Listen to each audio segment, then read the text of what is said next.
Kung ikaw ay naghahanap ng makakausap, Heartline. Kung ikaw ay nangangailangan ng isang kaibigan, Heartline. daluyan ng iyong damdamin at daluyan ng iyong bawat saloobin. Heartline. Kung saan pinapakinggan ang iyong nararamdaman.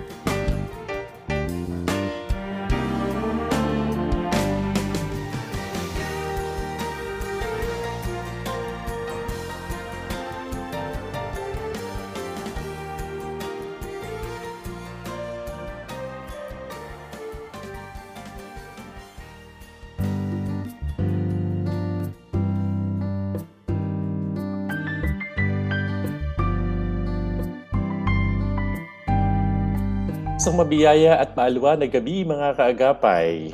Naku po, today is December 2, 2024 at ganun kabilis ang mga araw at tayo ay wala talagang choice kundi harapin ang reality na Pasko na talaga. Ilang tulog na lamang, 23 days to go, 22 sa iba, upang ipagdiwang natin ang Kapaskuhan. Para kailan lamang nag-uusap tayo na bare months na at nagsimula tayo magbiruan ukol sa mga pamaskong awitin at tayo ay the previous weeks din tayo nagdi-discuss ng mga stresses ng mga paghahanda dahil ganoon ang dala ko minsan ng Kapaskuhan, whether you are a student, a mother, a young professional or an OFW. It is something that we both anticipate. At the same time ay medyo nagkakaroon tayo ng mga mixed feelings and emotions because of the Christmas stresses. Pero sa atin, mga mananampalataya, we would rather celebrate the truest meaning of this season. That is to remember the Lord coming into flesh. Kung bakit meron tayong kapatawaran, kaligtasan at buhay na walang hanggan dahil sa kanyang pagparito, mahigit 2,000 taon nang nakakalipas. Good evening po sa inyo lahat na hindi po nagpapalit ng mga istasyon upang patuloy na makinabang na pagpala po ang mga programa natin dito sa 702 DZAS. Umaga, tanghali hanggang gabi. Tayo po ay magkakadaupang palad. Magkakasama tayo sa pamamagitan ng mga PM radios o kaya mga online streaming app ng febc.ph upang tayo ay patuloy na mailapit sa Panginoon sa pamamagitan ng mga holistic programs na meron ng ating istasyon. Ano po yung ginagawa sa gabing ito? Whether kayo po ay nagmumultitask o kaya ay ginagawa kaming backgrounder, whether you are driving, going somewhere because of a task or an errand, or kaya ay going to your midnight or graveyard shift, we thank you for choosing to be with us. Naalala ko tuloy baka nagde-drive ang kaibigan ko si Pastor Robin Sidukon ng GCGC. Kasi sabi niya madalas daw siya nakatutok pag siya pauwi sa bahay sa Baliwag, Bulacan at nakatutok sa atin. Hello po sa inyo at mga kaibigan din natin sa Asian Theological Seminary. Especially kung Raymond Bernal na nasa US at sabi niya meron siyang access sa mga programa natin always tuned into DZAS. So, hello to you, Brother Raymond Bernal at Pastor Robin Sidukon. Mga kaagapay, I know that in the past weeks kasama natin ang kaibigan nating ito, sa Amara din at naging suki natin sa nakalipas na mga nakaraan talaga na 4. Actually, tama yung pagkakaalala ko na 4 na linggo. At it's good to have him with us tonight sa isang panibag Christmas, at least first installment ng December episode ng Heartline. Walang iba kundi si Dr. Alain Dizon. Good evening sa'yo, Doc Alain. Good evening, Pastor Archie, and good evening po sa ating mga kaagapay na palaging nakikinig tuwing Lunes ng gabi. Mm-hmm. What does it feel like knowing that tonight or today is December 2 na? Well, it feels like December 2.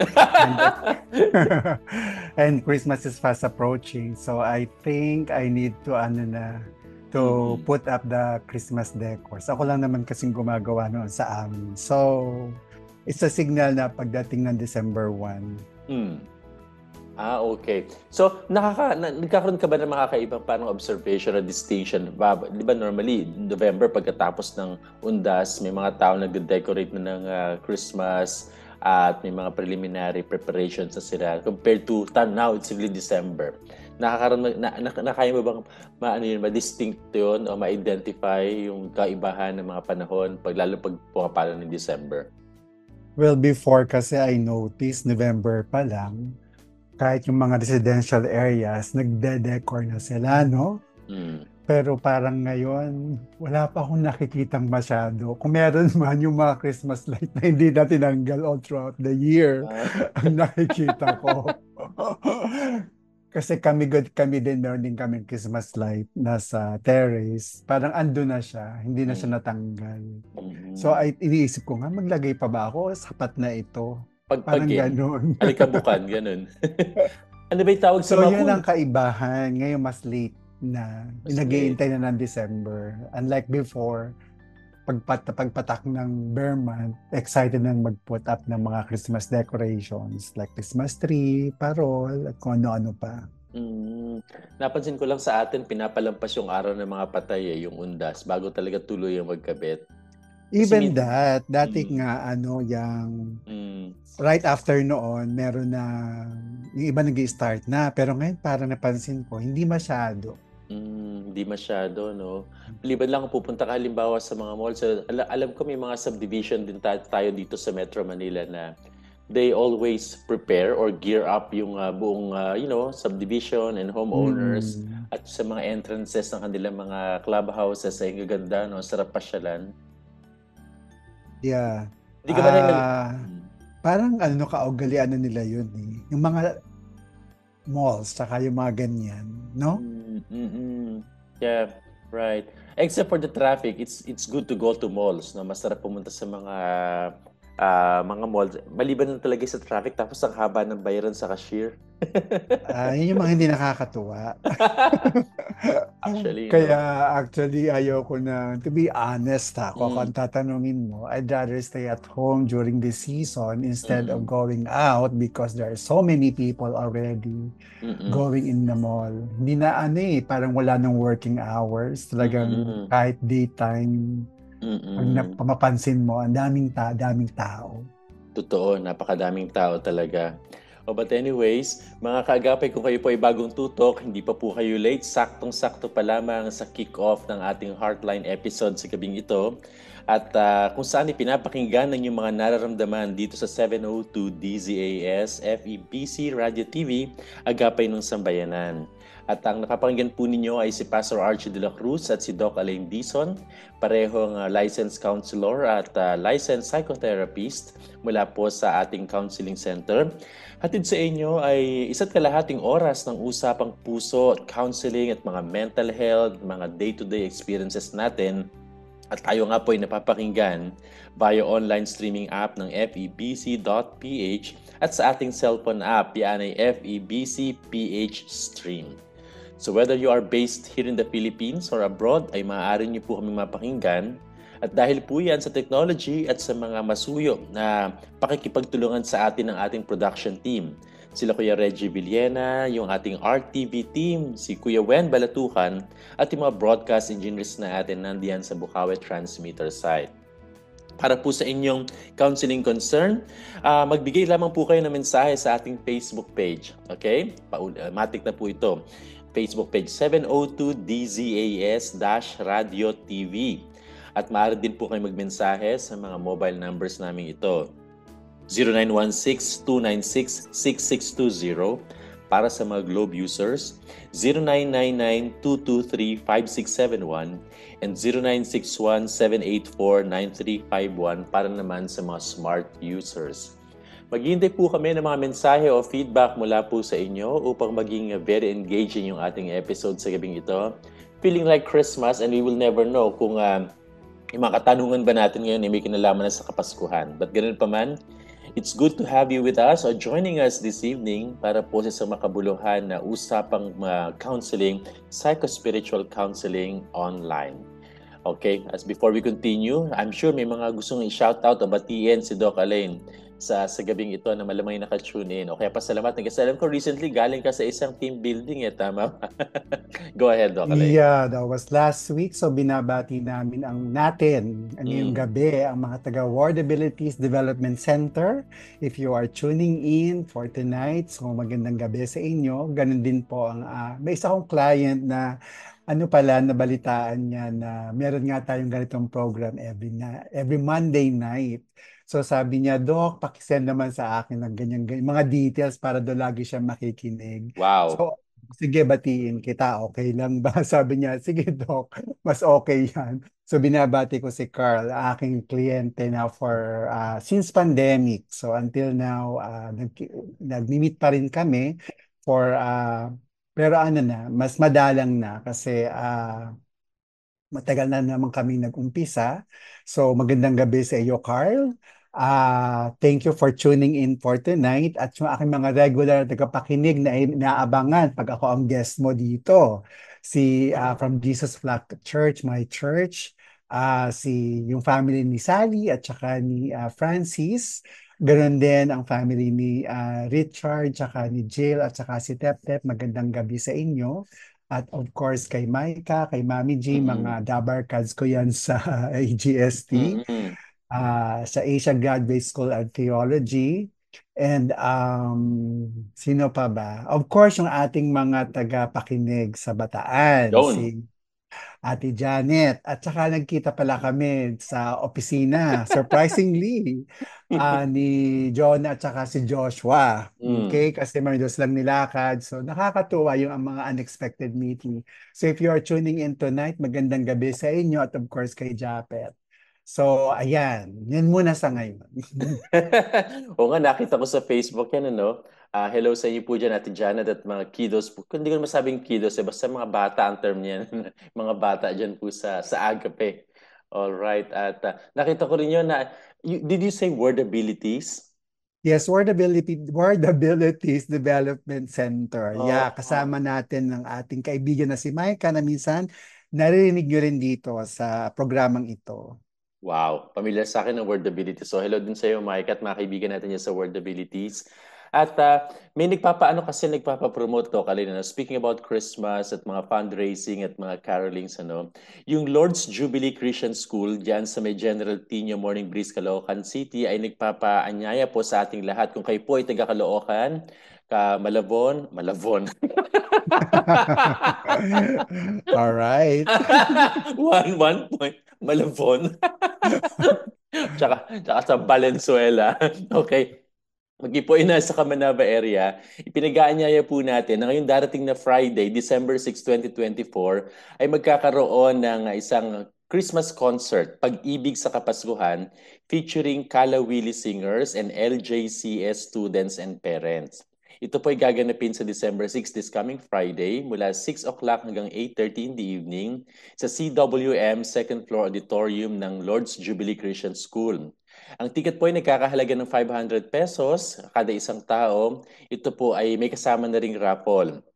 So we will be hearing and witnessing Christmas presentations, a cappella, production, at a good way not to kick in December. At para po sa mga tickets, payments, and registrations and further inquiries, please feel free to see Ms. Cha Rojas sa LJCS Admin Office o kaya po ay mag-text po sa 0975-908-0717 or 8332-7522. O kaya po hanapin niyo po sa Facebook, Lord's Jubilee Christian School.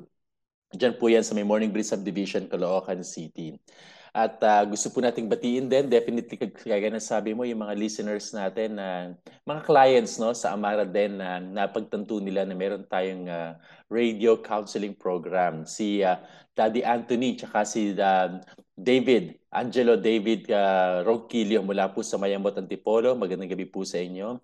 At maging kay Kuya Manny Reyes. Yan, sukin natin yan. Regular client natin na tuning in sa mga programa ni DCAS. So hello sa iyo, Kuya Manny. At Leonora Santos Aquino mula sa Epata Christian Baptist Church. At mga kaibigan po natin sa Sambahang Kristyano sa Morolas, Malabon Community Church. Yan po si Tita Medi, si Tito Boy, si Tito Luz, at si Tita Weng, mga kaibigan natin dyan. Tsaka sa Nabotas Christian Community Fellowship, si Pastor Rafi, tsaka si Ate Vic Ramos. Magandang gabi po sa inyo lahat. And lastly, yung mga kapatiran natin sa Christian Gospel Church ng Bagong Barrio, Caloocan City, si Ate Eden Salta. Magandang gabi po sa inyo. Si Kuya Bilyong, tsaka si Ate Dita Alfonso. Good evening po sa inyo. Ate Mila Deximo, dyan po sa Malolos Avenue, Bagong Barrio. Hello din po sa inyo. At si Ate Nursing Ayun, mula po sa Panipuan United Methodist Church dyan po sa bandang San Fernando, Pampanga. Maya Pabengi po kaya kayo at nakal pong salamat mo naman. Alright. Doc Alin, sakto may pumasok ng tanong sa atin sa gabing ito. Are you ready? Far away. Okay. Sabi ng ating listener, good evening po sa inyo. I am a mother na may 13-year-old na anak na babae. Recently, na-inform ako ng guidance counselor ng school nila na ang anak ko daw ay pressured dahil sa high expectations ko sa kanya. Pero wala naman ako maaalala na pine-pressure ko siya mag-excel sa school. I am worried and in pain for now. Ano po ba ang marapat kong gawin? Alright. So, buti naman malakas ang loob ng guidance counselor ngayon, no? Para i-inform tong ating nanay na Mm. nagtanong, no?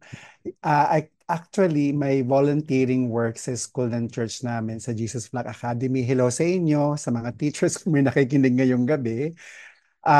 Nagiging isa yan sa mga common issues ng mga bata. Yung mga expectation ng magulang that somehow brings a higher expectation or stresses sa mga estudyante, kahit naman hindi sinasadya. So, base sa tanong kasi nung nanay, mukhang hindi naman niya sinasadya, pero siguro we need to watch out yung ating mga languages that we use every time we encourage, quote unquote, ang Mhm. ating mga anak to do well Mhm. and do their homework at school kasi it will give them a different probably understanding based on how they get to know you as their parent, as a mother. No? Kasi pag naramdaman nila na you are well, yung bata is parang more loved kapag ka matataas ang grade or merong mga achievements sa school, tapos kapag ka nagkakaroon ng mga failure sa expectation na mababa ang grade, nag-iiba yung ating trato sa ating mga anak, we need to observe these behaviors kasi most of the time, nagiging unconscious ito sa ating part bilang magulang na nakakalimutan natin kung ano yung what really matters when we are sending our kids sa school. Of course, nakaka-boost ng moral at saka ng confidence sa isang magulang at sa isang bata na magkaroon ng mga magaganda, mataas na grade or achievements. However, it brings too much stress on the kid to the point na hindi niya na-enjoy yung pag-aaral. Although I'm starting to Mhm. wonder, nag-e-enjoy ka ba nung nag-aaral ka nung elementary at high school? Mhm. Mhm. Oo. So, lalo na yun, kung may ganong factor na hindi nag-enjoy yung bata, may mga additional stress tong sa bahay, sa parents, tapos may mga stress from the school. So, nagkakaroon siya ng effect sa mental well-being ng bata. So, we need to be careful. Kaya ang maiipayo natin siguro sa nanay na ito is tanungin, kausapin yung bata, ano yung mga pagkakataon na naramdaman niya na nipe-pressure yung anak niya, Mhm. okay, para mag-perform well or mag-excel at Mhm.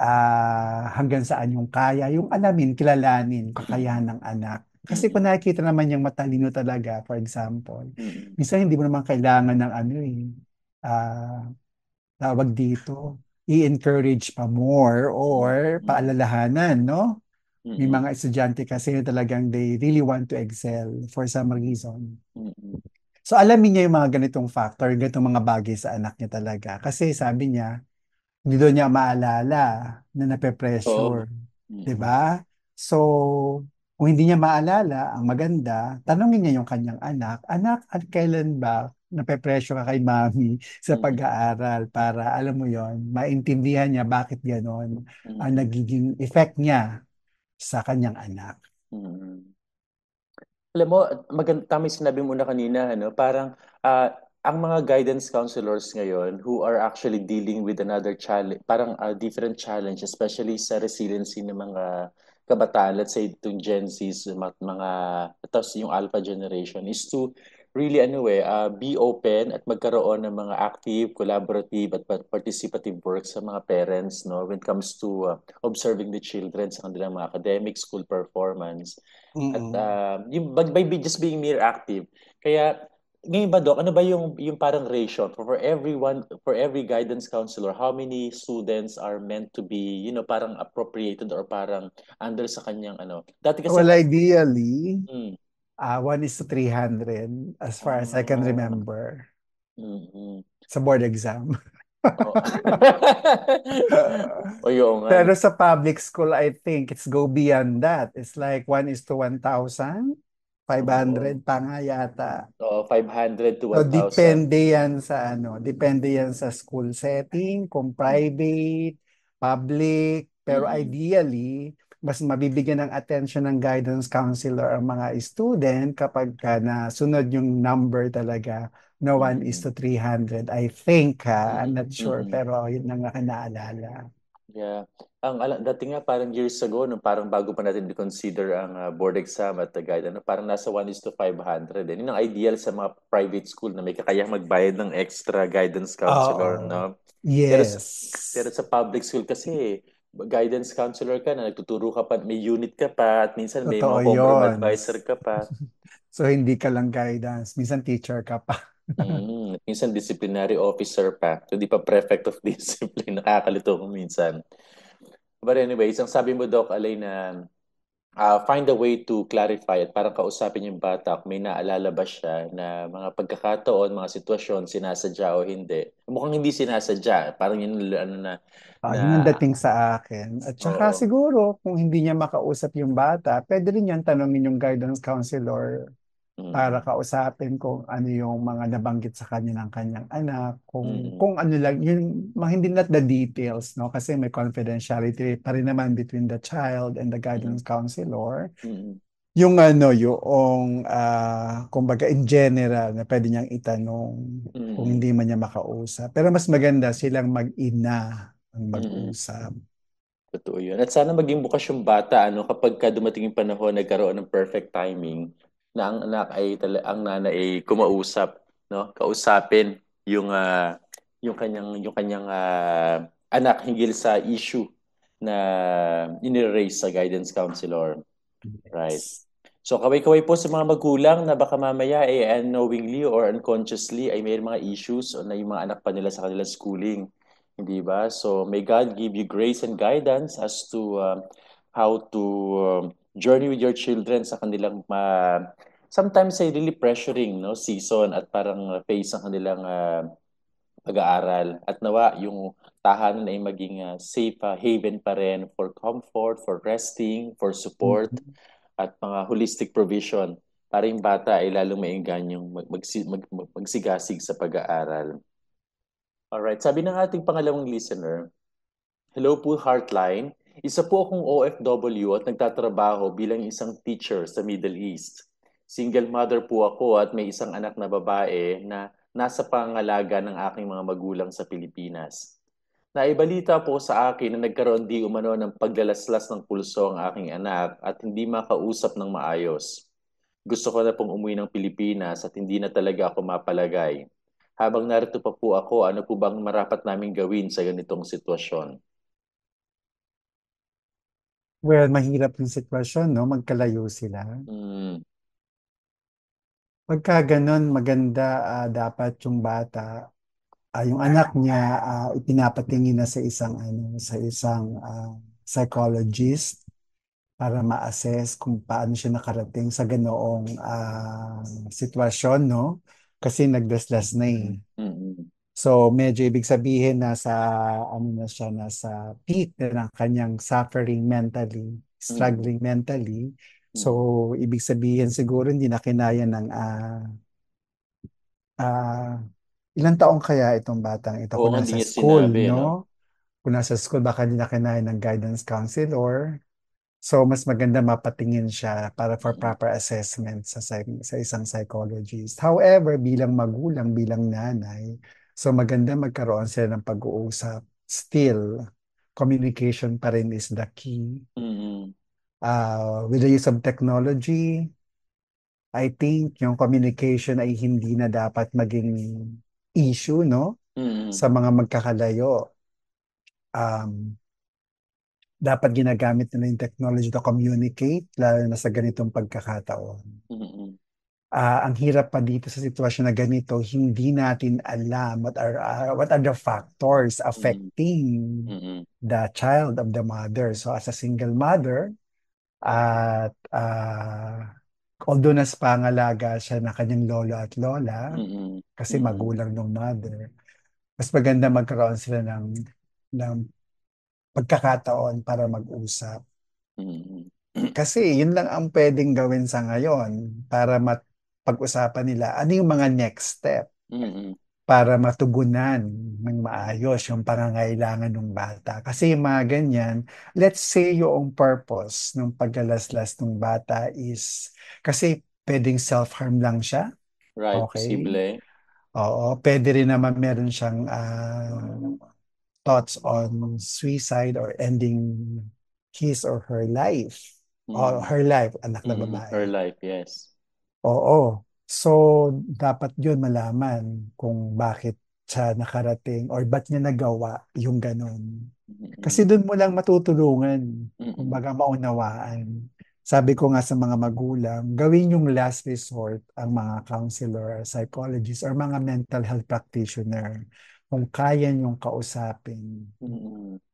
bigyan ng safe space yung bata para makapaglabas ng anumang iniisip at nararamdaman Mm-mm. para inyong mapakinggan, ay bigyan ng pagkakataon. Mm-mm. So, since malayo siya, mas maganda magawa yun ng kanyang lolo at lola. Mm-mm.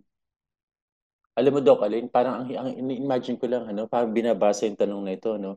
Siguro, it's very, very difficult for a mother to be abroad and be very distant sa kanyang anak. Samantalang may mga struggle and what yung mga tendency to go to hurt the self. Whether ito ay mga self-harming lang to experience pain o isang Mm, frustrated way to seeking attention because maybe the child is feeling alone. Pero parang ito, no, posible yan. Mm.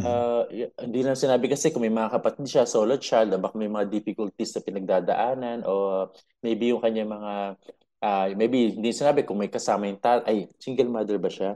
Tama ba? Single mother siya. Yun, Oo. so isa pa yun. Especially nasa period o stage ng kanyang pagiging young adolescent ay, seeking intimacy and Mm. everything. That's my pressure na schooling. Baka may boyfriend to na hindi natin alam. Ang dami mga possible reasons na hindi kinakaya ng kanyang inner resiliency to get by, to cope, or find ways how to divert or meaningfully manage yung kanyang mga Yes. schooling, relationship, and everything. Sinasabi ko lang na we're trying to feel for you po, kaagapay na nasa ganitong sitwasyon at perhaps may mga listeners tayo na may mga the same situation na they had to work, no, to provide and to no, to augment yung mga needs ng family at kailangan tiisin yung mga supposedly o yung journeying together ng mga magulang sa mga anak para mabigyan ng mga moral support lalo sa mga necessary transitions sa kanilang psychosocial development. At yun, sabi nga Doc Alain, talagang maximize yung benefit din ng social media at exhaust all means, kausapin at more than sa pagbibigay ng tulong ay mag-explore ibang mga bagay, what is really happening. That is, kung medyo bukas pa rin yung bata upang malaman ano yung mga pwedeng maibigay pa at matugunan at ma-verbalize yun at ma-address yung mga issues na hindi lagi mag-resolve sa self-harming Mm. mga actions. At tama doon, ano, parang refer to a psychologist. Sabi mo, ano, that can be an option. Pero kung kaya talagang madaan sa mabuti at bukas na pakikipag-usap, ay tingnan natin yon. Not because gusto natin makatipid, pero yung mga first line of defense natin for our healing will be nasa core ng ating relationship eh, ano. Kasi pag halimbawa, di ba Dok, pag halimbawa inilapit yan sa mga katulad natin, sa mga katulad din natin na nasa mental health work at psychologist, ano rin yan eh, mapipinpoint eh, matitrace ng mga professional na most likely or most probably, ito yung mga internal issues. No, what is really happening to the child, ito yung kanyang mga needs at mga Yes. spaces that are lacking with Mm. support and all. Yeah, tama, tama yun. Those are possible factors na pwede nilang makita o tignan kapag nag-usap. Bigla ko lang naalala, no? May mga bata kasi na kapag nasa abroad yung parents nila, they tend to act out Act out, kasi yes. gusto nilang iparating sa parents nila na hindi naman nila kailangan ng maraming pera or something. Mm-mm, They just mm-mm, want their parents to be there. mm-mm. So baka rin is another factor ito kasi may mga bata naman na hindi nila kailangan ng maluhong pamumuhay. Mm-mm. Mm-mm. Basta nandyan sila at sama-sama, kumbaga kayang magtiis. So pwede rin another especially kasi kaya ko yung naisip, una single mother siya. Mm-mm.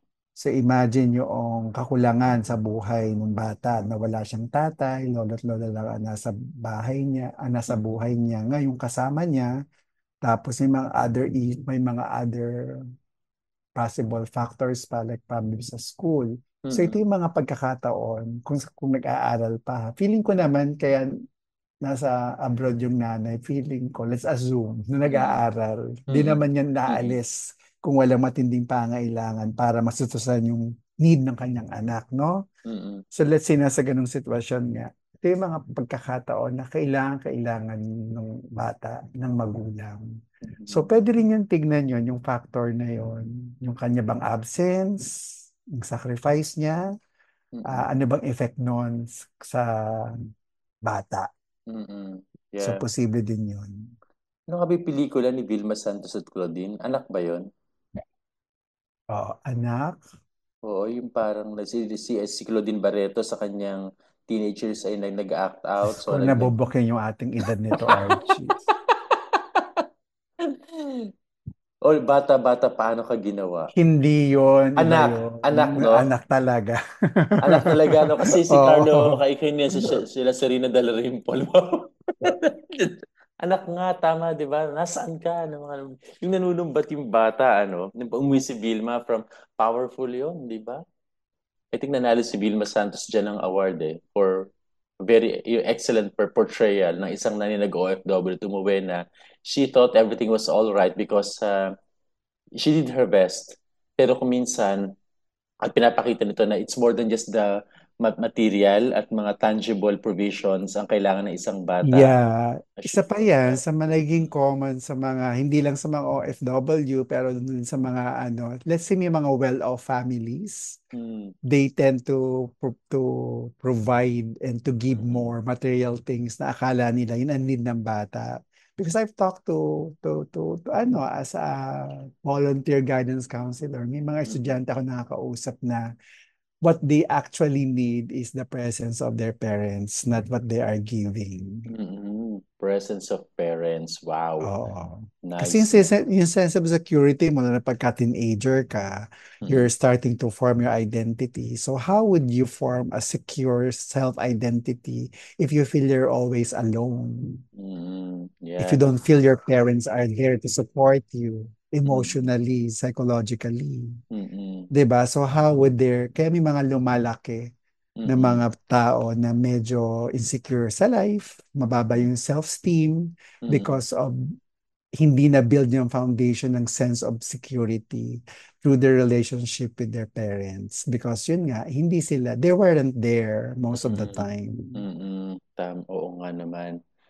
Oh, well, pero gusto po na yung mag-shoutout ni Doc Alain on behalf of Amara sa mga kababayan po natin na kailangan magsakripisyo for some reasons, no? Because na-escalating ng mga expenses, payables, at mga Of existential issues, course. no? Kailangan, it's not easy, no? I can only assume na hindi nila gusto na ito yung Oo kanilang naman. We primary recognize option. that. Oo. Kaya po sa mga modern day heroes ng Pilipinas na nag-uuwi ng mga dolyares, to papataas ng ating GNP, GDP, mukhang GDP, no? Gross domestic product ba tawag dyan, no? At tumutulong ma-resolve yung mga inflation rates natin bukod po sa kanilang primary desire to augment or provide sa needs ng kanilang pamilya. Ang hirap kasi magmagulang daw, Kalain, no? Ang hirap, hindi pa tayo magulang pero nandun tayo sa punto na we are trying to understand what is it like to be responsible parents. Ang So, hirap, may para mga effect yun ng pressures eh. mo, nung recent travel mo, no, sa Middle East. Mamaya babatiin ko sila sa Philippine School in Oman tsaka sa Oman Evangelical Christian Church. So Babatiin ko mukhang sila. marami kang mga exposition na na-experience, kaya siguro ganyan din yung iyong mga sinasabi, no? Actually, oo, parang bumalik ako rito sa Pilipinas na maraming bitbit ng mga realizations to, Alain. And my heart is grieving for yung mga hindi lang basta hearsay, so para mga stories that we get to read or na-encounter natin sa counseling, but real life stories. At mamaya siguro babatiin ko sila at para makikinig sila eh. Nakipromote natin ang 702 DZS at yung mga ministries ng FABC sa magitan ng ating presensya doon. But again, mabuhay po kayo mga OFWs. Kung saan lupalop mo naman po kayo ng globo at ng mundo ay ipinagdiriwang po namin ang inyong pag-ibig, pagmamalasakit at pagsasakripisyo alang-alang sa inyong mga pamilya, no? At mabuhay po kayo at naway ang Diyos ay patuloy na gumabay, magpalakas, umaliw at magkaloob ng inyong mga pangailangan samantalang tayo ay nagpapatuloy magsumikap na harapin yung mga realidad ng ating buhay. Now, I think kaya pa natin isang quick question, Doc Alain, no?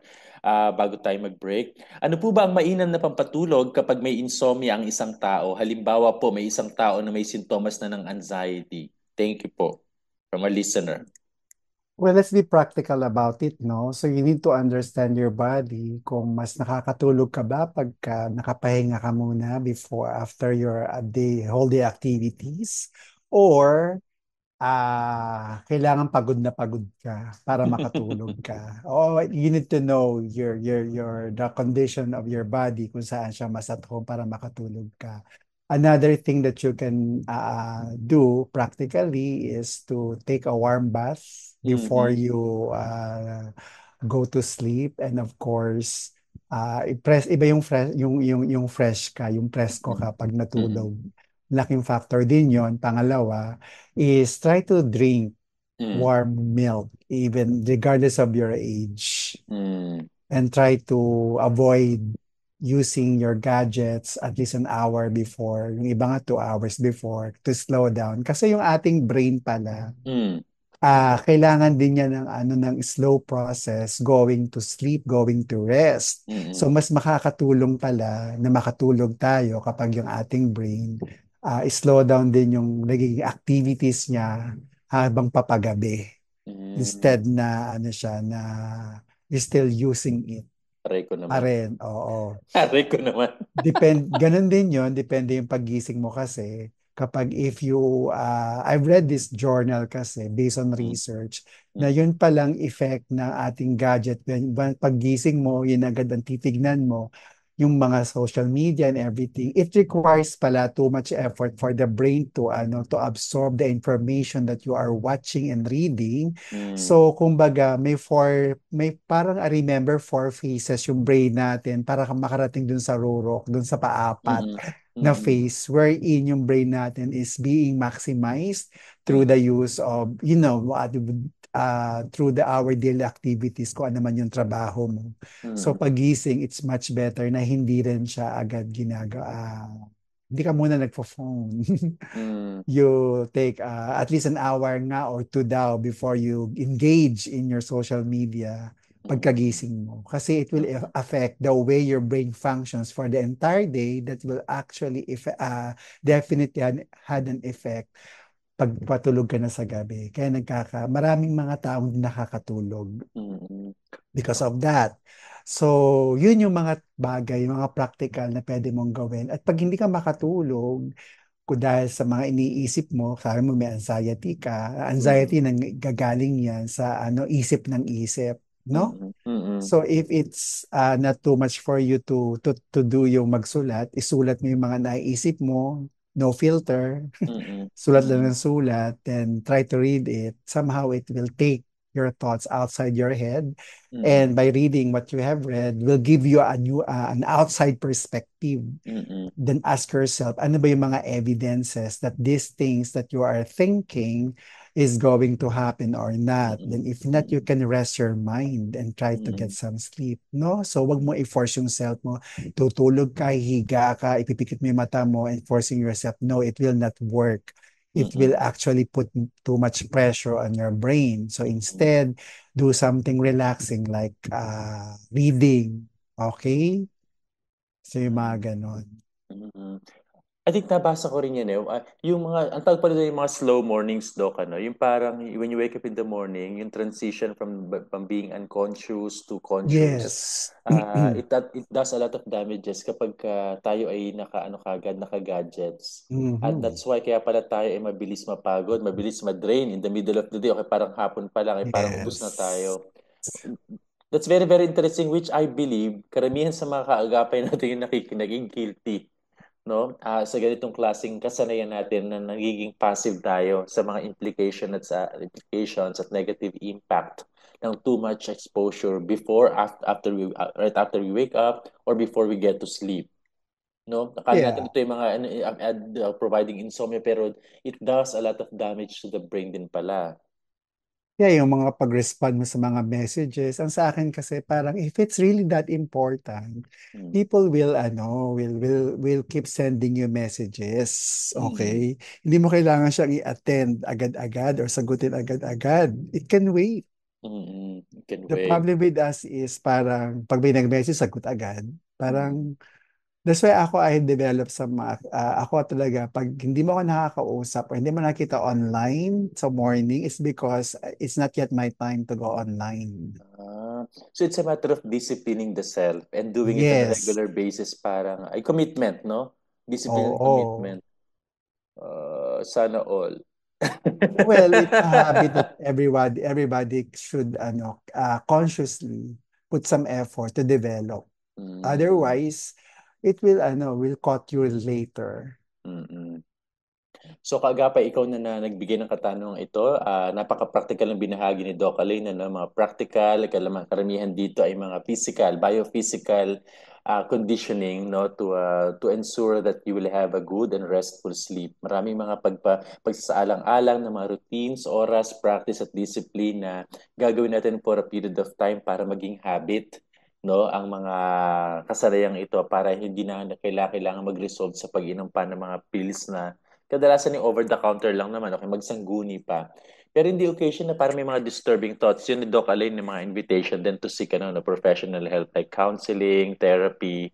Baka Yeah, kasi kung talagang minsan, insomnia siya, mm, yes, why not? Kung talagang properly diagnosed, makakatulong naman yung pag-take ng mga medication. Pero kasi before that, mm, I do not discount the practical approach to true. every problem. Kasi nangyayari dahil available yung mga madali ang solusyon, Mm, we tend to jump onto those solutions, which is parang wait, before nga wala namang mga ganyan. So yeah. why not exhaust first yung mga natural way Mm, to resolve your issues rather than jumping to whatever is instant that can actually remove whatever the mm, problem is. mm, So, yon yung mga practical, natural way, wag nating i-ignore yan kasi much better at mm, long-term ang effect ng mga bagay niyan. right.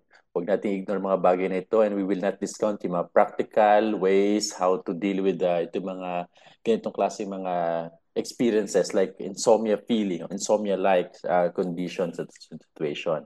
Ito ka just before we go on a break, in the occasion may mga kaagapay tayo here in abroad na gustong i-avail yung mga services, professional services natin sa Amara. Would you like to let them know ano yung mga serbisyong ipinagkakaloob natin at kung paano tayo ma-access at mapaglingkuran natin sila sa abot ng ating expertise at services nga. Of course, Samara Counseling and Training Center is known for providing different counseling and psychotherapy to our clients. Nagpo-provide tayo ng individual counseling of all ages. Okay. Also, we provide couples and marriage counseling. At saka by request, depende po sa group, we can also provide a group counseling or psychotherapy. And for those institutions or churches, organizations, or companies who are interested to know to address their issues in a holistic way through different mental health related topics, you can also send us an email at amaracenter2015@gmail.com to give us an invitation if you want us to provide you some psychoeducational workshops or seminars that can help you improve the way you perform in your organization through your people. Just send us an invitation letter through that email. And if you want to have an appointment with any of our counselors at the center, just go to our Facebook page, Amara Counseling and Training Center. Just type that in. Nalabas na po yung aming Facebook page. And you can contact us through our Facebook Messenger na very, very common na ginagamit ng aming mga client right now. And if you want to know where we are located at 3 Ligaya Street, Isidora Hills, Barangay Holy Spirit, Quezon City. And for those people who prefer text or call, you can give us a call at 0995-203-2231. Again, that's 0995-203-2231. And all this information can be found sa aming Facebook page, Amara Counseling and Training Center. Yung napaka-detalyado at parang sana wala po kayong na-miss sa mga sinabi ni Doc Elaine, who we are and what can we provide for you and how do you get in touch with us in the occasion na kayo po ay magiging interesado. Salamat po sa pagtutok sa nakaraang halos 45 minutes of being online, tuning in sa mga first half po ng ating Heartline for this Monday episode kasama ang Amara. At for the meantime, may magkakaroon tayo ng pansamantalang pagtigil para bigyang daan ng ilang paalala mula sa ating istasyon. Ang programang Heartline Monday Edition ay magbabalik pagkalipas lamang ng ilang sandali. Heartline, kung saan pinapakinggan ang iyong nararamdaman. La la la la la la la la la. Kuskus ka ng kuskus, kusot ka ng kusot, lahat ng bahagi binubusisi.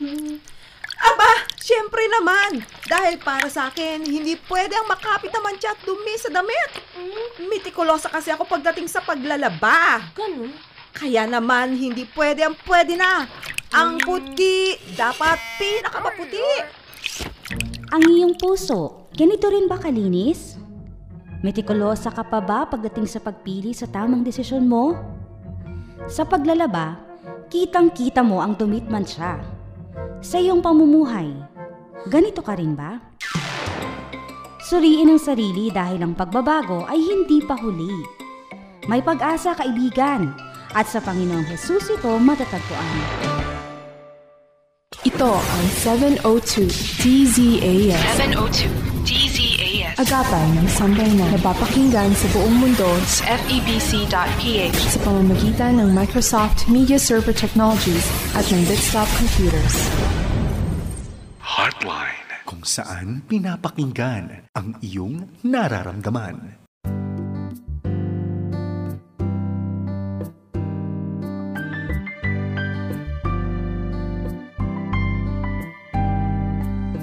At nagbabalik nga po ang programang Heartline Monday Edition. Kasama pa rin ang mga kaibigan ninyo mula sa Amara Counseling and Training Center, si Pastor Archie de la Cruz, kasama si Dr. Elaine Dizon. Ayon. Bumabati po sa inyo na maagang pagbati ng maligayang Pasko, mga kaagapay. Whether you like it or not, tayo po ay December 2 na at ang bilis ng paglipas at pagtulin ng mga araw. Sabi nga ng ang Pasko ay sumapit, bukas makalawan, January na. Ganun kabilis, ano? At sabi nga po namin kanina sa pagbubukas ng programa natin ay whether ang dulot nito ay excitement sa mga uuwi ng Metro Manila o ay magbabakasyon somewhere else kasama mga loved ones po ninyo o kaya na may stress dahil napakadami nyong gagastusin, inaanak at mga commitments, kaliwat kanan ng mga appearances at mga engagements, no? Kapag Kapaskuhan, nawa, may the force be with you. And may the grace, guidance, and sustenance of God be with us all in our sincerest desire to still celebrate the holidays in a meaningful, God-honoring way. At alam ko lang, marami tayong mga kaagapay na mga nasa ibang bansa na whether kayo ay nasa Italia, na dito sa bandang Europa o nasa Middle East o dito sa Southeast Asia, na ang taas ng anticipation at excitement ng inyong pag-uwi sa Pilipinas dahil nakapag-file po kayo ng mga bakasyon at mga mandatory or forced leaves. I know we are rejoicing with you sa ganito mga opportunity. At speaking about that, ay gusto nating batiin yung mga kapatiran sa Adimepo Assemblies of God dyan sa Florence, Italy. Of course, pasamuna na ni Amore, si Ruth Azel Sullivan. Hello sa iyo, Amore. Inaabangan no? Mga regular listen natin yan, Chava More, at maging sa kanyang parents, si Tito Ricky, tsaka si Tita Melba Narciso Saliven. Hello po sa inyo lahat. At sa leadership ni Pastor Albert, Pastora Shirley Lopez. Blessings at I can't wait to see you all a few months from now. Yung mga friends din natin nakikinig dyan sa Arezzo, Italy, si Pastor Joel, si Pastora Tess Carbungco, at maging kay Jairus. Hello po sa inyo at pinabati ko po kayo. Si Tita Sen Gonzales, hello po sa inyo, maging kay Tito. At salamat po sa palaging pakikinig at pag-react sa mga postings natin dito sa FEBC. At ganoon din sa kanyang mga anak, kay Rig, kay Erica, hello sa inyo, kay Mapot Mayuga na nakikinig din. Lahat sila ay nasa Arezzo, Italy. At ganoon din kay Estrella de Guzman, kay Nyak, at kay Sandy, mga regular listener din natin sila. Salamat po sa patuloy ninyong pag-support at pakikinig. At basta lahat ng kapatiran dyan sa Florence, Italy, hello po. Maging kay Ate Lisa, kay Kuya Efren, dyan naman sa Rieti, Tarano, Italy, hello po sa inyong lahat. Dokalin, baka may gusto kong batiin na hindi na nahagip ng ating mga kamalayan kaninang first half. Now is time to greet them. Meron pa ba?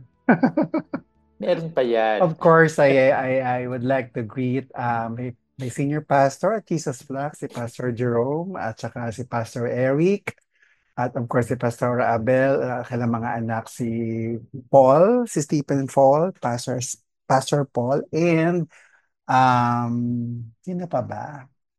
Yun lang naman. Tsaka si Kuya Ronald pala, tsaka si Lalaine, if you are listening tonight, magandang gabi po sa inyo. Ayan. Tama ka, sinabi mo kanina na ako ay napansin na iba mga kagapay natin yan na medyo nag-friends ko rin na ako po ay galing sa Oman. Kakabalik ko lang po a couple of days ago. At isang napakalaking pribilehiyo yun at makatulong, magamit ang aking pastoral at counseling works sa mga kababayan natin sa region na yan ng Middle East. Nakapaglingkod tayo sa Philippine School in Oman at shout out sa kanilang principal, si Sir Mike Hoves, maging kay Ma'am Nori, at yung kanilang guidance counselor na si Ma'am Kakay na galing pala siya ng Mabalacat, Pampanga. So salamat po sa opportunity to have had provided some counseling at psychoeducative self-care at self-management sa mga faculties na karamihan ng mga Pilipinas na ilang mga umani, mga locals at mga staff na nakinig. Kaya napilitan tayo mag-English. Duguan talaga ng ilong sa ating mga communication. And then first time to be hands-on sa family retreat sa kanilang mga youth services at regular Friday worship services at ibang mga fellowship ng Oman Evangelical Christian Church. Ako po ay nagpapasalamat dahil napakalaki po nitong exposure at engagement na ito sa magitan po ng leadership ng OECC. Yung Lion family, si Kuya Louie tsaka si Ate Cathy. Lion, of course, magkasama din si Chloe. Yung mga members ng council na talagang nagbigay sa akin ng warm welcome at accommodation. Si Kuya Toto, si Ate Gladys, at si Kuya Randy, at saka si Donet, yung Garcia family. Of course, si Kuya Ray Banga, tapos si Kuya isa pang Kuya Ray, at si Kuya Hill, and then si Ate Mai, si Nibalo, yan, at yung housemate ko na yan, tsaka maging si Rancel Perdido. Shoutout po sa inyo lahat. At napakarami pa mga tao na who made my stay in Oman very, very meaningful. Yung Heron family, ayan, si Je, tsaka si Gretch. Tapos yung sumundo sa akin na si Ate Chel. Salamat po sa inyo. At si Kuya Bernard, at yung mga kabataan po natin dyan. At dami, sobrang dami talaga naging makabuluhan, sila Ate Eva at sila Ate Geraldine na tumulong sa akin na magkaroon ng opportunity to have a devotion at parang sort of encouragement sa mga women in distress doon sa Philippine Embassy in Oman in partnership with OWA. Napaka-meaningful ng opportunity ito. Sila Tinay at sino pa ba yung mga young people doon na sila Lady, sila Jody, sila Mark at basta dami. At sila Ate Malu, of course si Ate Jack, and then si Ate Cha, napadami sila Kuya Lester. There's so many people to thank for. At talagang hindi ko man po kayo mabanggit pero alam po ng Panginoon kung paano ko nagpapasalamat sa pamilya ng Oman Evangelical Christian Church. Yan po, gusto nating ipaabot sa inyong lahat. Sounds a very huge church. It is very huge at thriving yung ministry na ito, Doc Allen, dahil um, mahusay yung kanilang Alam mo, wala silang pastor. Sinasabi ko lang, pero because yung kanilang commitment to lead ay taguyod at talagang magkaroon ng mga intensive trainings upang matuto ng hermeneutics, homiletics, eschatology, Old Testament, New Testament, mga doctrinal nila na they're very evangelical. Nagpapatuloy sila sa kanilang ika-36th year of existence dyan sa Wow. region ng Oman. So pwede pala yun, walang pastor. Or walang ganong klaseng hierarchical leadership. Mm. Actually, sa Abu Dhabi din even sa Dubai, yung may mga halimbawa, kung di ako nagkakamali, yung CCF, sila ay nafe-feed lang ng mga video, mga streaming. Okay. Pero Nakakatuwa, no? They are thriving in the midst of a Muslim country. totoo. At alam mo, Doc Alain, yung kanilang commitment to evangelize and to deepen yung prayer life nila, nakakaano. Alam mo yung parang, Konsensya ka kasi hindi ka oo, ganon. oo, na parang bagyang kibot, magpe-pray sila. Bagyang kibot ay talagang, at alam mo na hindi siya ginagawa out of duty, pero out of the abundance of their inner spirituality. You know At that? siguro lifestyle na rin. Kasi sabi nga ni Paul, I remember, pray Mm. incessantly sa Thessalonians, right? Oo, oo. So it has become a way of life, like a lifestyle. Mm-mm. So I think kapag ka gano'n, baka yun ang ibig sabihin talaga ni Paul, no? Na konting kibot, kagaya yung sinasabi mo na gano'n sila, it has become their lifestyle na. Mm-mm. Yeah, true. Very true. Anyways, Lord willing. By the way, salamat dahil nag-propose sila ng official partnership. The school, Philippine School in Oman, ay nag-propose ng partnership sa atin. At pagbalik at nandito tayo sa Pilipinas ngayon ay tatrabahuhin natin yan para patuloy tayo nakakapag-ministeryo sa escalating cases ng self-harm and thoughts of suicide sa mga fellow Filipinos who were raised and based now doon sa region ng Oman. Wow, Anyways, sana matuloy, no? Hindi na ikaw makarating doon, no? welcome tayo doon actually. At talagang diniscuss natin yung mga possibility na yan. Ayan. Alright. Sabi ng listener natin, magandang gabi po, Doc Alain at Pastor Archie. Mother po ako na may 3 anak. Okay naman po kami as a family except sa asawa ko na pag nasa bahay ay work at cellphone pa din ang hawak niya at parang hindi namin kasama. Minsan na namin itong pinagawayan pero ganun pa din siya. Naaawa din ako sa mga anak namin na sa palagay ko ay gustong kumunik pero parang hindi willing ang asawa ko. Paano po ba ang tamang approach? Well, it's a matter of relationship issues, I guess. As I listen to the question, kasi sabi naman niya, okay naman kami except sa asawa ko na nasa bahay ay work at cellphone ang hawak. May exemption. So, ibig sabihin, pagka ganun, there is something missing probably in your relationship as a couple na nasasatisfy ng kanyang habitual use of cellphone and work. So I guess kailangan yung pag-usapan ito bilang mag-asawa kasi you have to understand that what your kids are seeing in you as parents and as couples can actually influence the way they see themselves and the way they want to live their life in the future when they become an adult or adults. So, ngayon pa lang, ang maganda dito is let's look at the positive side of the situation first, no? Sabi mo nga, okay naman. So, ibig sabihin, there are factors in your family dynamics and relationship that seems to be okay for you based on your standard probably. However, so maganda yon, you're aware of that. Pero okay din na you are conscious about what is going on between you and your spouse. So, mas maganda pag-usapan niyo itong dalawa kasi nga, as I have mentioned, maybe there is something missing. Okay? Or baka hindi rin napapansin ng asawa mo na he's spending too much time on work and on phone. Baka yung phone, ano bang pinagkakaabala niya sa phone? Baka work pa rin. So, alamin mo itong mga ganitong detalye. And Mm-mm. ito, conscious effort talaga kung gusto mo ma-solve tong issue na ito. Consciously, you have to ask him to talk and have a deep conversation regarding this. Mm-mm. Bahagi ito ng pag-improve ng inyong relationship bilang mag-asawa at bilang magulang sa inyong mga anak. So don't Mm-mm. look at it as a problem.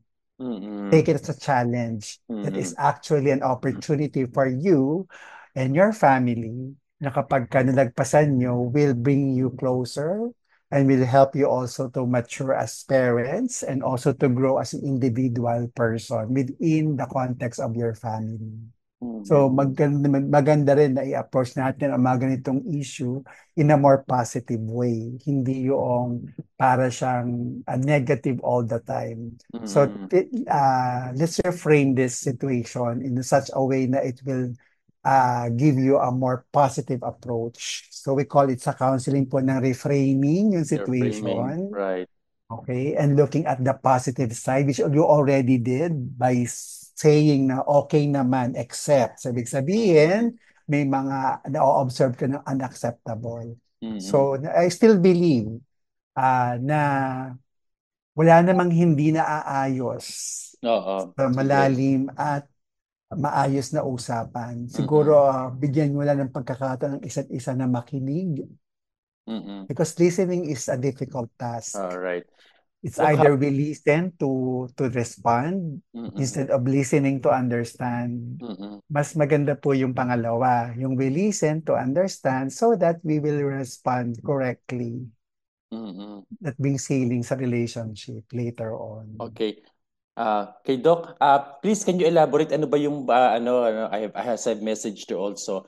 Please elaborate ano yung importance ng reframing at mga example na ito, okay? Sa mga listeners natin, how important it is sa ating counseling practice. Okay lang ba? Sure. So Thank when you you. say you reframe is instead of seeing it negatively or you're seeing the situation as it is, you're also trying to look at the different angle yung situation. For example, for you in traffic here sa Pilipinas is like no problem, okay? But what if you can reframe traffic into something positive and useful? I remember when I was studying pa sa Bible school, nasa-traffic ako pa uwi. I used that time to read kasi ang daming readings. Kaya minsan, nagiging grateful ako sa traffic because it gives me time to read and finish my reading. So yung mga ganung situation. So in general naman sa life, if we're going to apply the technique of reframing, it's like putting it in a different light yung ating kinakaharap na challenge or situation. Like the situation that you have given regarding your relationship with your husband and the relationship of your kids to your family, your kids to the father. So instead of looking it as really a problem, although of course, definitely there is a problem existing, but instead of looking it as a problem, look at it as a challenge, kumbaga. So mas naging positive yung dating, no? So that's how you reframe things, not just by merely looking at the negative side of it, but also looking at what are the positive side of the situation. Ito yung tinatawag na silver lining ika nga. Okay? So, yun din, to address naman, siguro, pwede mo rin katulungin ng iyong mga anak para makareconnect sa father nila. You can actually talk to your kids, kumustahin sila, kung ano bang kanilang naramdaman or iniisip towards the behavior of their father. Kung Mm-hmm. okay lang ba or hindi, or are they feeling neglected ba? So ito mga ganito, para mas marami kang information na pwede mong dalahin once nagkaroon kayo ng set-up meeting or talk with your husband. All right. Napakaganda niyan, Doc, na sobrang ganda ng sinabi mo. Kasi kung minsan, ang label o parang impression natin sa isang kaso ay sa isang sitwasyon kagad ay negative, ano? At the more that we convince Yes. ourselves na ito ay isang threatening situation, hopeless, lalo tayo nahihirapang makaalpas o you know, make meaning Mm-mm. at operate ourselves accordingly, no, sa ganitong klaseng situation. But then again, I hope mga kaagapay naging malinaw yung pagpapaalala at pag-discuss ni Doc Alain sa atin sa kahalagahan ng reframing seeing our situation in a constructive, optimistic lenses. At the same time, Mhm. yung mga exemption question, no? Minsan yung mga pag-generalize natin ay parang na-convince na tayo nito ay completely negative pero hindi naman pala necessarily. May mga Yeah. invitations sa atin to look at it in a, not in a helpless disposition or perspective, but in a constructive at mga engaging at the hopeful lenses. I coined another term for that Mm. reframing. I have this term called coin perspective. Coin perspective. Okay, go ahead. Yeah, di ba? Head and tail. So in every situation, there is always a positive and negative side of it. At yung gilid ng coin, there are gray areas na wala kang magagawa kasi nga gray area siya. So hindi mo siya maintindihan. So it's a Mm-hmm. good way, a good lens to approach things using the coin perspective, Mm-hmm. not just by looking at the negative side, which is apparently most of us are so into looking at things as it is. Mm. Alam mo yon na Yeah. we need to step back sometimes or most of the time to look at the bigger picture of the situation. Yun Mm-mm. ang isang mga approach na tinuturo ko sa mga nagkakaroon ng mga anxiety because Mm-mm. of their thoughts. I mean, why don't you step back a bit, take a Mm-mm. look at the thoughts that you are keep thinking in your head over and over, and look at the positive side of all these situations. Mm-mm. So Right. if there are things like gray areas using the coin perspective na wala kang magagawa, then you have to let it go. Mm-mm. Yeah. And then if you look if your perspective on this particular situation is only negative, why start looking for the positive side of it? So that it will give you encouragement to approach the problem or the situation in a positive, encouraging way. Wow. So, may mga dalawang question tayo sa gabing ito. Napansin ko na talagang na hindi necessarily bad o parang meron tayong mga invitation to suspend our judgment, to neutralize, Mm. normalize, at challenge our perspective o yung mga bias na pagtingin natin sa sitwasyon na magandang kino-confront kung di man siya na-challenge. Baka hindi naman talaga problema. At itong, True. did you say coin perspective? Ano ang tawag pala doon? Yeah, that's how I do. I Mm-mm. coined that that Oo, term in term. my practice kasi sa ginagawa naman nating ministry ng counseling and psychotherapy, we also teach our client how to approach life in Mm. a healthy way that Mm-mm. will lessen their issues, 'di Mm-mm. ba?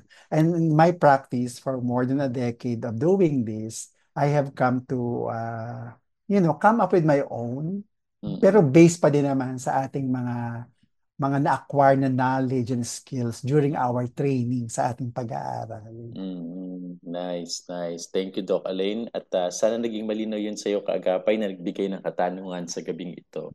Sabi naman ng isang listener natin, I have a cousin po na 33 years old at na-diagnose ng diabetes with hypertension.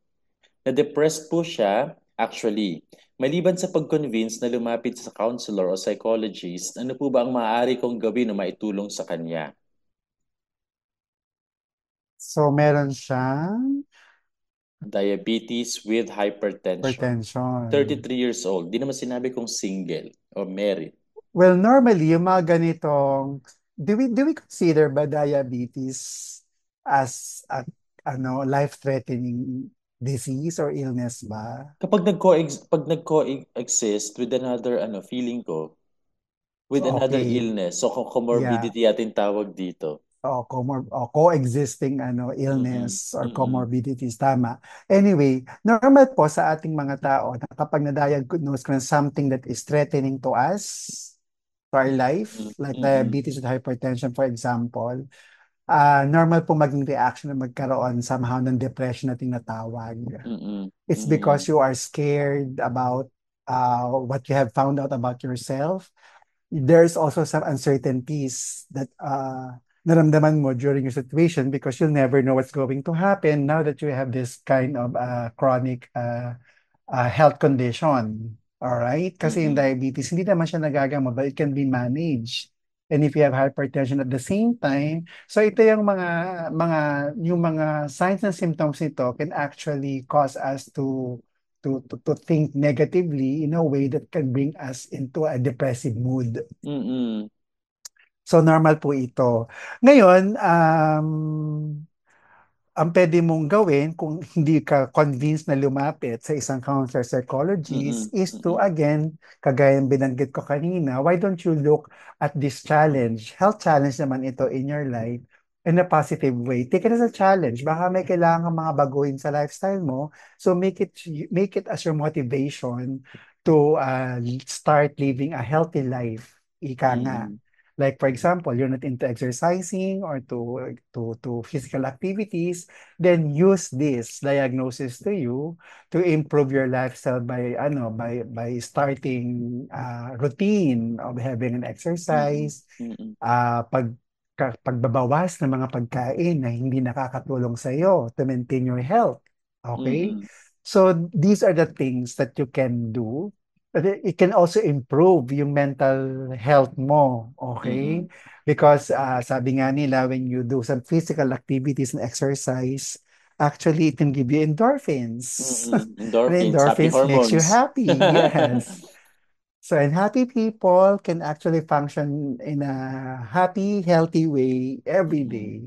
So, kaya lagi niyang binabanggit ng kahit sinong doktor, whether it's a medical doctor or mental health doctors, having a regular routine physically can actually diminish whatever health condition that you are suffering with. Like ito. So, ayun. Pero makakatulong din na magkaroon ka ng mga support people or system, talk to someone who has the same conditions like yours. Yeah, Ask totoo them, yun. what can you learn from them? Or ano yung mga pwede mong matutunan from them, so talk to them. So napakarami ng mga pwede mong gawin, no? Instead of, it's okay to acknowledge the feeling of sadness or depression because of what you have found out about your health, but also you can use that as a motivation and encouragement to do other things that can help to alleviate your situation. Right. Ang ganda na, napaka-practical, Doc Alain. Napansin ko sa iyo na napaka-practical ng mga approach mo ngayon. I Bakit? realize, Kailangan bang scientific lahat? well, sometimes the situation would call for it, parang mga psychoeducative. Pero I noticed that your approach this evening ay very practical, doable. Parang nagkakaroon ng yung parang okay, we acknowledge the situation.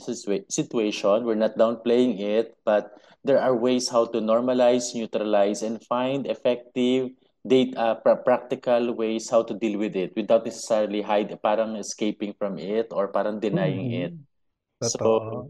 So alam niyo po, yun ang kagandahan naman sa ating parang pag nag-seek tayo ng wisdom sa Panginoon, sa ating kakayahan na makatulong sa ibang mga tao na we don't parang yung don't make things complicated o ginagawang complex sa mga complex situation na at we owe that sa biyaya sa tulong ng Panginoon at nilalapat yan sa ating mga natututunan mapalad po tayo sapagkat meron tayong kakayahan na makasumpong na ganitong klaseng mga pagtugon sa ating mga pinagdadaanan, and we are not alone, we are not an isolated case.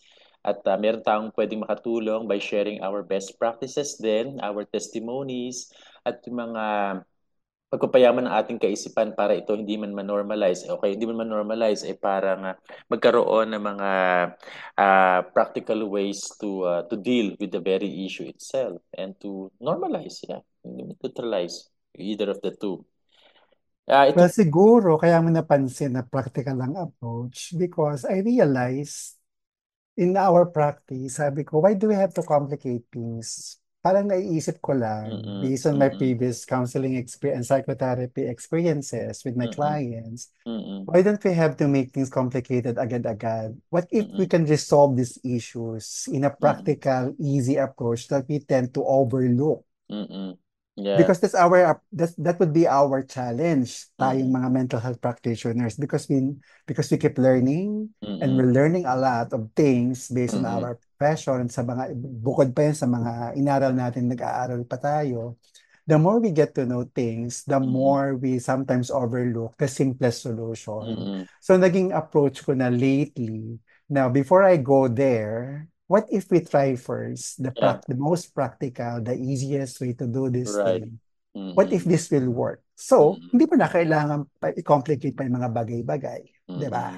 Tama, very nice. And of course, eventually, yung pagsangguni sa mga professional, no? Kapag ka tayo feeling overwhelmed or parang not enough yung ating mga Oo, seemingly approach ay hindi naman mawala sa options. parang bawasan yung mga kliyente natin. Kasi dumadami eh. Hindi mo Actually, napansin, dumadami. dumadami, oo, hanggang sa January ito pagkatapos ng holidays. At ito isang I aking always tell people, observation. make us your last resort. If you can do these things, you don't need us. Alam mo Mm-mm, yun? mm-mm, Be right. practical about it. Mm. Sabi naman isa nating listener, paano po ba malalaman kung ang kalooban ng Diyos na ako ay maging blessed single? 46 na po ako, no boyfriend since birth, pero gainfully employed naman at nasa ministry. Thank you very much po. Ang hirap naman ng tanong. No boyfriend since birth, 46 years old, pero gainfully employed.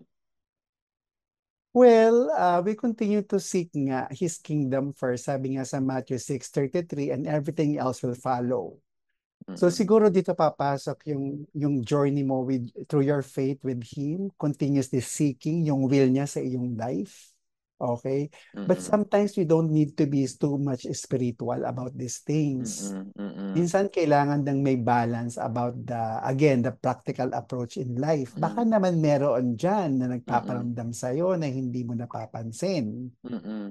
True, Alright? true. Mm-mm, Minsan din we have this, ito based on my own experience, meron tayong already set na standard or set na, hindi, ito na yung life ko eh.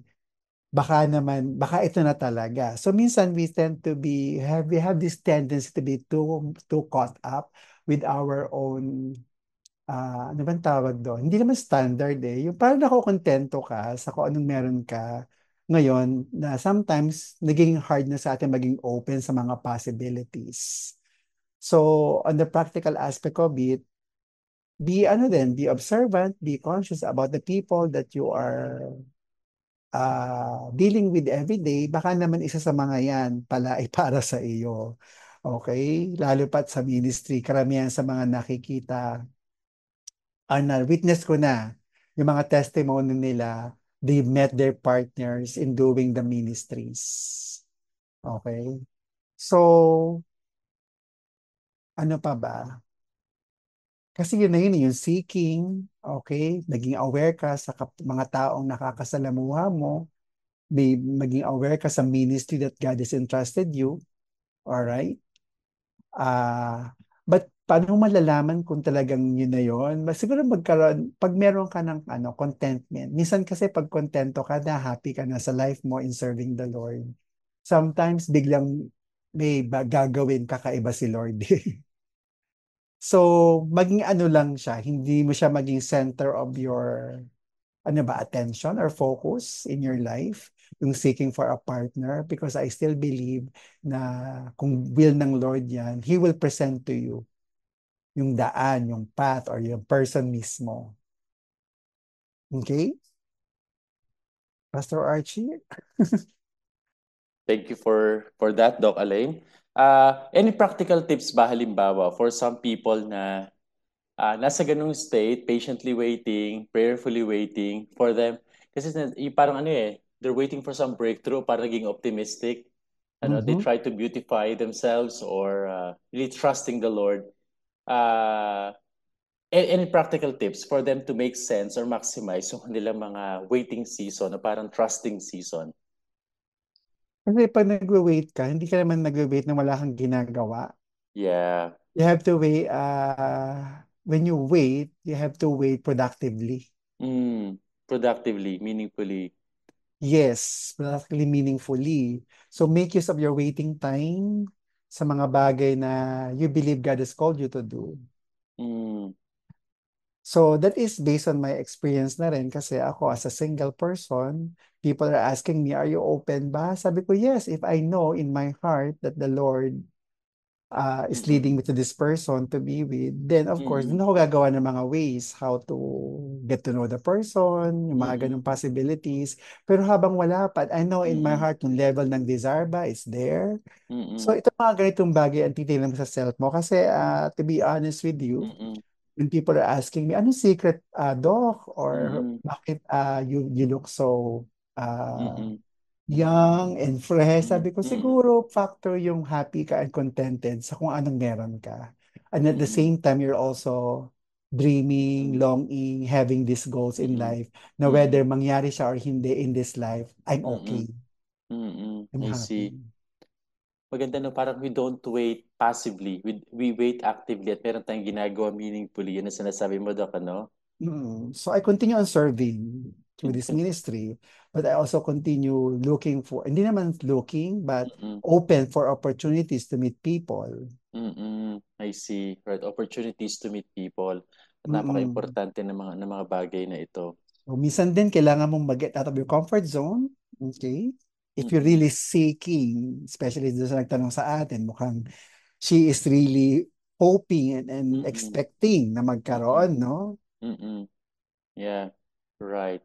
So, I think dumadami yung mga cases natin sa Pilipinas pag nasa ibang bansa na because of their preoccupation na magtrabaho Mhm. ng husto o kaya magpayaman o ganyan yung mga personal goals nila ay nakakalimutan yung bigyang pansin yung ganito nga isang I would say a valid need no to their sa kanilang pagtanda, sa kanilang paglago sa buhay pero kung minsan may mga missed opportunities na nangyayari along the way pero it's not actually the total ano yung parang pursuit o goal ng buhay na kung minsan ay Mm. parang it's okay to be single and still be joyful and still be functional and still be God-honoring or still be parang, very contributory sa kanilang pamilya, sa church, community, or organization without having a partner. So, parang Yes. sinabi mo rin one time na ano, no? Halimbawa, yung kay Paul, it's a conscious choice not to marry. Yeah.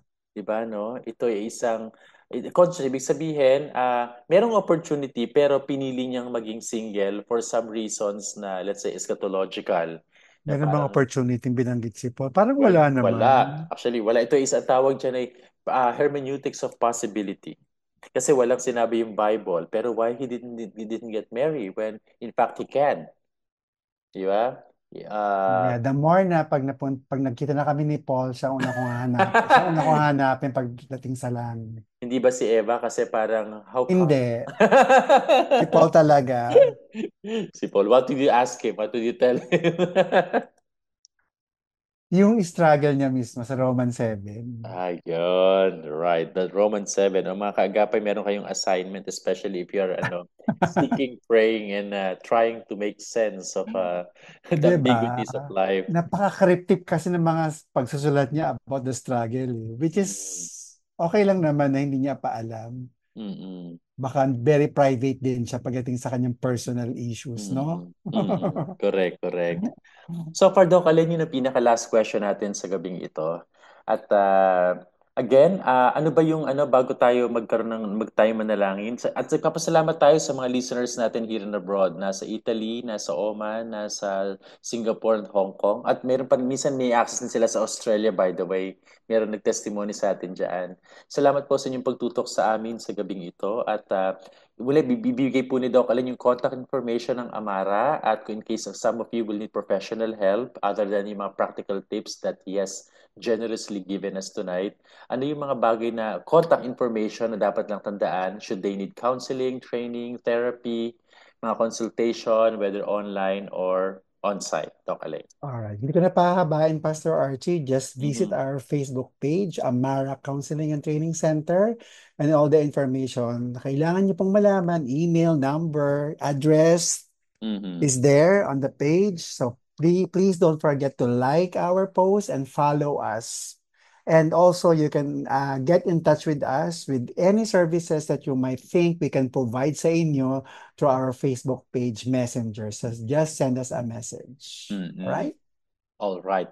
At dahil po dyan, naniyahan namin kayo ni Doc Alain, samahan kami sa isang maiksing pananalangin bilang pagpapasalamat po sa biyaya na sama-sama nating pinagsaluhan sa gabing ito. Tayo po ay manalangin. Ama naming Diyos, mabiyaya at makapangyarihan sa lahat, kami po ay patuloy na nagpapakumbaba at nagpapasalamat sa pribilehiyo na tugunan ng ilang mga katanungan at sitwasyon ng aming mga tagapakinig na narito sa Pilipinas at maging mga nasa ibang bansa. Salamat po sa gift of counseling. Salamat po sa gift of family, relationship, friendship, and church na tayo po ay nakakaagapay sa kabila po ng mga krisis, kaguluhan, kalituhan ng aming mga pinagdadaanan. Salamat din po, Panginoon, sapagkat ultimately, Ikaw ang Diyos na tumutunghay sa amin, na tumutulong upang mapanatili ang kakalmahan, kaginhawahan, kagaanan, at mga sense of peace and joy while we go through all these mga ambiguities and crossroads of our life. Lord, tonight, pinag-pray po namin yung mga listeners namin na may access sa radio at mga online streaming app na may kanya-kanya mga tanging kahilingan, kabigatan, at samantalang ito po ay tinataas namin sa inyo. Dalangin ko po na ayon sa inyong mayamang habag at biyaya at pagmamalasakit ay tutugunan niyo po at bibisitahin yung mga issues at mga eras ng kanilang mga buhay na ngayon nagbibigay sa kanila ng pagkabagabag. Salamat po sa di malilip na kapayapaan na maaari naming tanggapin kapag kami ay nanalangin, sapagkat alam po namin Ikaw ay Diyos na sumasa amin at tumutugon. We speak blessings and blessings to each and every listener as we seek to glorify You in our lives and all that we are. In Jesus' name, Amen. Amen. At bago tayo tuloy ng paalam, muli gusto namin pasalamatan. Shout out po ang ating mga kasama sa production, si Reggie Villena, ang ating RTV team, si Wenmark Balatukan, mga broadcast engineers at mga nasa Bocaue transmitter site. Because without you guys, airing this program will not be possible. So, salamat sa inyong mga buhay sa Panginoon. Amen. At Merry Christmas po mga kaagapay here and abroad. Here's to a very joyful and exciting at hopefully stress-free kick-off ng ating December broadcast, no? At mga sa pagharap sa mga commitments, engagements at mga ministry opportunities in all capacities. Ang inyo nga pong napakinggan ay ang programang Heartline, Monday edition, kasama mga kaibigan ninyo mula sa Amara Counseling and Training Center, dito sa 702 DZAS FEBC Radio TV, Agapay ng Sambayanan sa Ortigas Center, Pasig City. At kami nga po ay mga miyembro ng kapisanan ng mga broadcaster ng Pilipinas. Muli po, maraming salamat. Salamat po sa inyong pakikinig. Salamat, Doc Alain. Sa Diyos ang papuri at magdang gabi po sa ating lahat. Good night and God bless you. Heartline, kung saan pinapakinggan ang iyong nararamdaman.